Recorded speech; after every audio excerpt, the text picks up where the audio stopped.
کوئی T V کا anchor بیٹھ کر اپنے ٹی وی اسٹوڈیو میں 71 باتیں کر سکتا ہے، دین اسلام کا مذاق اڑا سکتا ہے، مسلمانوں کی توہین کر سکتا ہے، گالی دے سکتا ہے ان کو، مگر کچھ نہیں ہوگا ان کو، کیونکہ ٹی وی برسر اقتدار رولنگ پارٹی کے نور نظر ہے، غریب ہے، کیونکہ رولنگ پارٹی اور پرائم منسٹر کے چاہنے والے ہیں، اس لیے ان کے پاس ایک انبریڈلڈ رائٹ ہے کہ وہ کسی کو بھی چاہے کچھ کہہ سکتے ہیں۔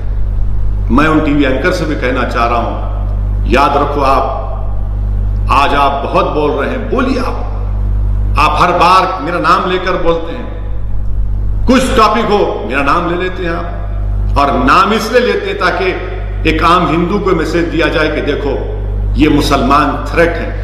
یاد رکھیے روانڈا میں جو ہوا کبھی یہاں پر نہ ہو جائے، روانڈا میں جو ہوا یہاں پر نہ ہو جائے، پورے حالات تو وہی بتا رہے ہیں۔ اس کے بعد کیا ہوا تھا جینوسائیڈ کے بعد، کیا کہا تھا رپورٹس میں، پڑھیے، ہم اینکر سے کہنا چاہ رہے ہیں پڑھو آپ کبھی جا کر کہ روانڈا کا جو جینوسائیڈ ہوا تھا کس کی وجہ سے ہوا تھا۔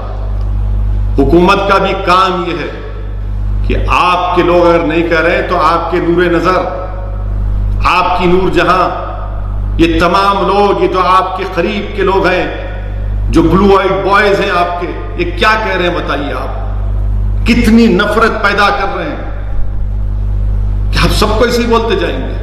میرے عزیز دوستو، یہ حقیقت ہے۔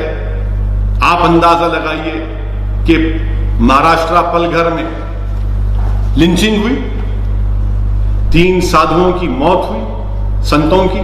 میں اس کو کنڈیم کرتا ہوں، مذمت کرتا ہوں، مگر حیرت کی بات یہ ہے کہ حسب عادت، حسب روایت، رولنگ پارٹی بی جے پی کے ایک اسپوکس پرسن ہیں، جو وکیل ہیں، ایک انٹرنیشنل چینل پر جا کر انہوں نے کہہ دیا کہ مسلمانوں نے پلگھر میں لنچنگ کی اور 3 سادھو سنتوں کو مار دیا۔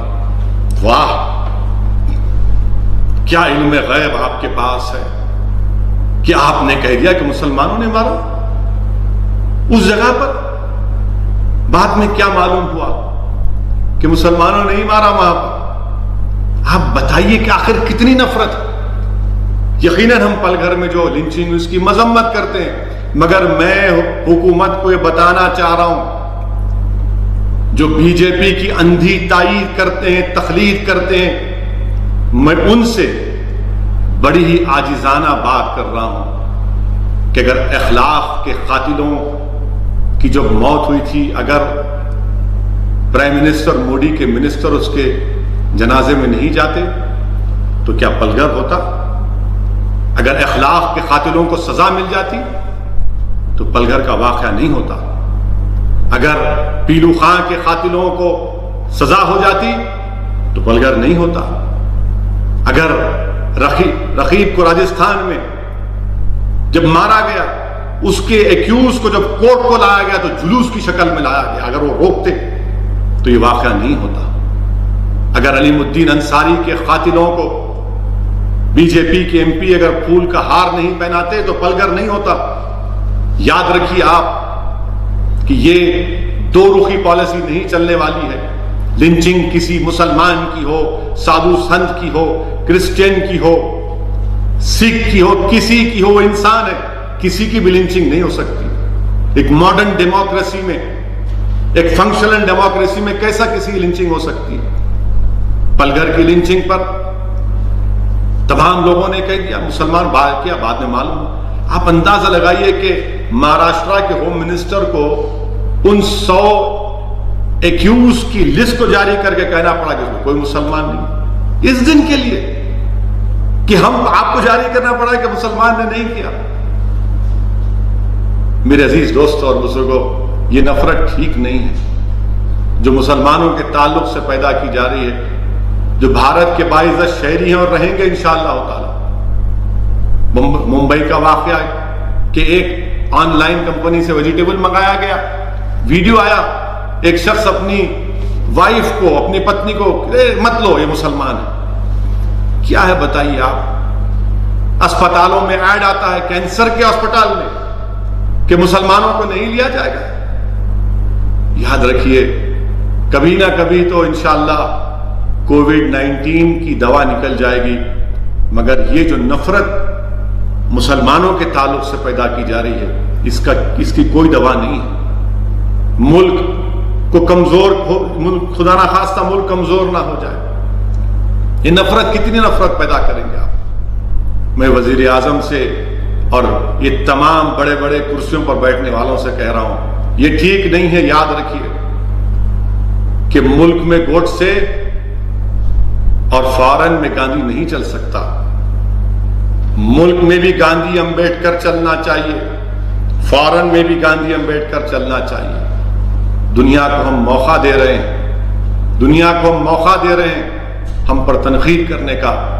بحیثیت ایک بھارت کے باشندے کی مجھے تکلیف ہوتی ہے جب کوئی بیرونی ملک کے لوگ میرے وطن پر تنقید کرتے ہیں، شرمندگی محسوس ہوتی ہے ہم تمام کو۔ اسی لیے ہم چاہتے ہیں کہ رول آف لا پریویل۔ اور پھر ایک بات سمجھیے کہ یہ جو لاک ڈاؤن ہوا ہے اس کی لیگل حیثیت کیا ہے؟ نیشنل ڈیزاسٹر مینجمنٹ ایکٹ 2005 کے تحت یہ ہوا ہے۔ آپ بتائیے کیا یہ یونین گورنمنٹ کو امپاور کرتا ہے لاک ڈاؤن کرنے کے لیے؟ کہاں پر لکھا ہوا ہے؟ یہ کہتا ہے کہ to facilitate assistance and coordination. آپ بتائیے سیکشن 62 کیا کہتا ہے NDMA کا؟ کہ آپ کو ایڈوائز کریں، اور آپ ایڈوائزری بھی جا رہے ہیں کہ کیرلا نے کیوں ایسا کیا، 4 ٹیمیں جا رہی ہیں گورنمنٹ آف انڈیا کی۔ کیا یہ فیڈرلزم کے خلاف نہیں ہے؟ کیا یہ فیڈرلزم کے خلاف نہیں ہے؟ NDMA ایکٹ ہے، ایپیڈیمک ایکٹ ہے۔ پھر اسٹیٹ کیا کریں گے؟ اور پھر بھارت کے سمویدھان میں شیڈول 7 کیا ہے؟ شیڈول 7 میں پبلک ہیلتھ، ہاسپٹلز، یہ تمام شیڈول 7 میں آتے ہیں۔ آپ دیکھیے کہ انٹری 6 پبلک آرڈر انٹری 1 میں ہے، پولیس انٹری 2 ہے۔ یہ ریاست کے اختیارات ہیں۔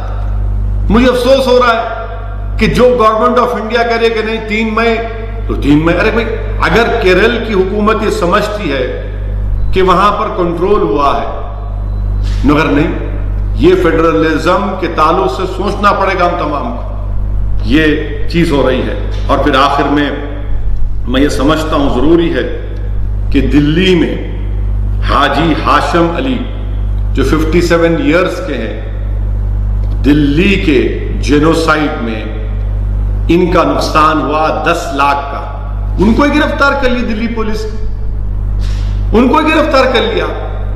آپ بتائیے کیا ہو رہا ہے؟ کیا ہو رہا ہے کہ حاجی ہاشم علی کو آپ گرفتار کر لیے؟ اسی لیے تمام چیزیں ہیں۔ میں تمام مسلمانوں کو آنے والے ماہ مبارک رمضان کی مبارکباد پیش کرتا ہوں، اور آپ سے التجا کرتا ہوں، گزارش کرتا ہوں کہ جس طرح ہمارے مفتیوں نے، علماء کرام نے فیصلہ لیا اس کو قبول کریے۔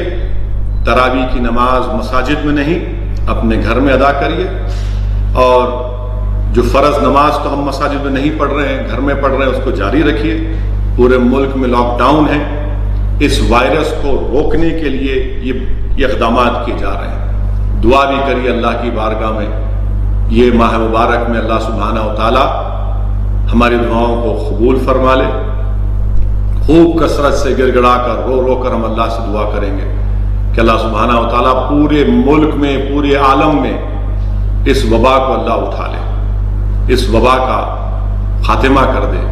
اور ایک اہم بات میں آپ کے سامنے ذکر کرنا چاہوں گا، وہ یہ ہے کہ جو کووڈ سے جن کو چھٹکارا ملا الحمدللہ، جو اس بیماری سے نکل چکے ہیں، میری آپ سے گزارش ہے کہ گورنمنٹ آف انڈیا نے ایک فیصلہ لیا، ہیلتھ منسٹر کا سٹیٹمنٹ ہے ہرش وردھن صاحب کا، کہ جو نیگیٹو ہے یا جو اسپتال سے صحت یاب ہو کر نکلے ہیں، ریڈ کراس سوسائٹی کے پاس جا کر اپنا خون دیجیے۔